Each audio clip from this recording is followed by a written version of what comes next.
Hello guys and girls, welcome back.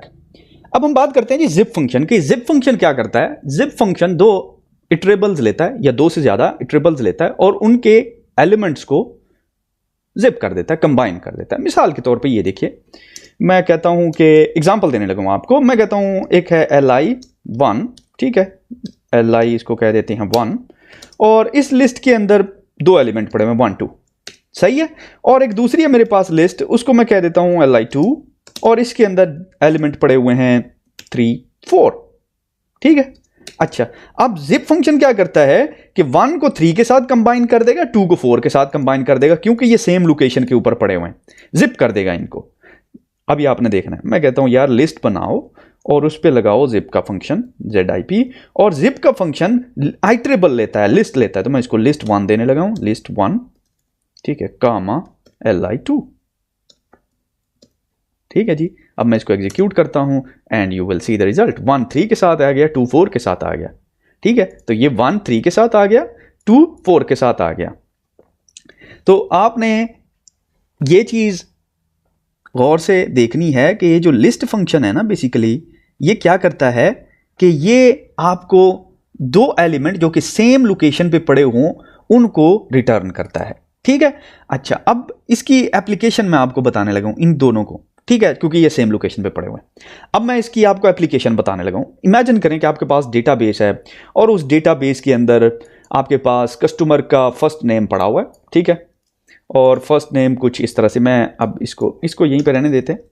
Customer का first name है जी list, उसमें let's say Shahrukh और अंजलिना, ठीक है, और उनका सेकंड नेम है, लेट्स से आपके डेटाबेस में उनके सेकंड नेम पड़े हुए हैं खान और जूली, और फिर आपके पास एक और जो है लेट्स से कॉलम है जिसके अंदर ईमेल्स पड़ी हुई हैं कस्टमर्स की, लेट्स से khan@blabla.com और julie@blabla.com। अब आप ये चाहते हैं कि यार ये अलग-अलग ना हो, मैं हर कस्टमर का डेटा फुल एक ही रो में डिस्प्ले कराऊं कि शाहरुख खान और फिर उसके सामने उसका ईमेल एड्रेस आ जाए, अंजलिना, जूली, और ये सारा एक ही जो है टपल में आ जाए। अगर आप यहां पे गौर करें, हमें टपल रिटर्न करा है, एक ही में आ जाए, तो वो कैसे होगा? वेरी सिंपल, जिस तरह मैंने आपको ऊपर वाला फॉर्मेट बताया, जिप उठाएं, फर्स्ट नेम की लिस्ट दें, आप कहें जी list first name, list second name, comma डालें और फिर दें लिस्ट ईमेल्स।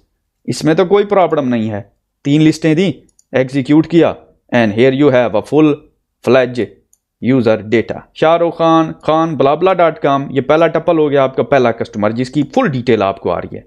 दूसरा टपल हो गया दूसरा customer Angelina, second name Julie, और फिर julie@blabla.com, ठीक है। तो आपने एक चीज अपने जहन में रखनी है कि ये जो मैचिंग होगी ना, ये इंडेक्स वाइज होगी, क्योंकि ये इटरेबल है। तो हमेशा आपने चीज नोट करनी है कि ये मैच होंगे, ये आपस में मैच होंगे। जो फर्स्ट एलिमेंट्स है ना, ये वाली इंडेक्स जो आप देख रहे हैं ना यहाँ पे, ये टोटल ये सारे एक ही इंडेक्स पे हैं, ठीक है, ये वाले, ठीक है। तो ये सारे एक ही इंडेक्स के ऊपर हैं, तो ये एक ही साथ रिटर्न होंगे। तो आपने इस चीज़ का गौर रखना है कि ये एक सिंगल टपल है, उसके बाद दूसरा एक सिंगल टपल इसके अलहदा होगा, एंड देन कॉमा के साथ जो एलिमेंट सेपरेट होगा तो वो आपने नोट करना है चीज़ को, वो इकट्ठे हो गए। हाउएवर अगर एक एलिमेंट खाली आ जाता है तो it will not return anything. और एनीथिंग से मुराद ये है कि कोई एलिमेंट एम्प्टी नहीं होना चाहिए, क्योंकि वो फिर दूसरे की इंडेक्स की लोकेशन ले लेगा। मिसाल के तौर पे ये देखिए, अगर मैं इसको खान को रिमूव कर देता हूँ ना, तो अब जूली बेसिकली शाहरुख खान के इंडेक्स पे आई हुई है। तो अगर आप इसको एग्जीक्यूट करेंगे, जूली शाहरुख खान को असाइन हो जाएगा एज यू कैन सी, और दूसरा एग्जीक्यूट ही नहीं हुआ अंजलिना वाला। तो आपने इस चीज़ का ख्याल रखना है कि जो इंडेक्सिंग है वो कंपैटिबल होनी चाहिए, 1 to 1 रेशियो होनी चाहिए, ठीक है।